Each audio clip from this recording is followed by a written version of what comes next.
भारत से जारी सीमा गतिरोध के बीच चीन के विदेश मंत्री वांग यी कुछ ही दिनों में भारत आ सकते हैं।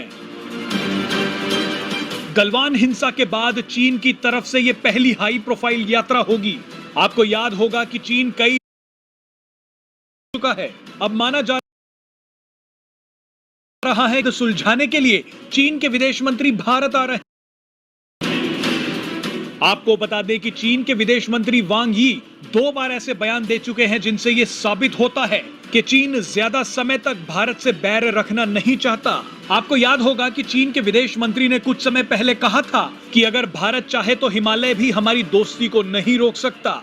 उसके कुछ ही समय बाद चीन के विदेश मंत्री ने एक बार फिर कहा कि भारत और चीन को विरोधियों की जगह एक साझेदार होना चाहिए। आपको याद दिला दे कि 15 जून 2020 को भारत और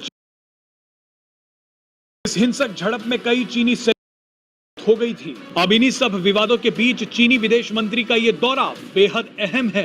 बहरहाल आपको बता दें कि अभी तक भारतीय विदेश मंत्रालय ने चीनी विदेश मंत्री की यात्रा को लेकर कोई बयान जारी नहीं किया है, लेकिन मीडिया रिपोर्ट्स में यह दावा किया जा रहा है कि चीनी मार्च के आखिर में भारत आ सकते हैं। यह भी दावा किया जा रहा है कि इस यात्रा का प्रस्ताव चीन की तरफ से ही भेजा गया था। चीनी विदेश मंत्री का भारत आना इसलिए भी महत्वपूर्ण है क्योंकि सीमा विवाद को लेकर भारत और चीन के बीच हुई कई दौरों की बातचीत विफल रही थी।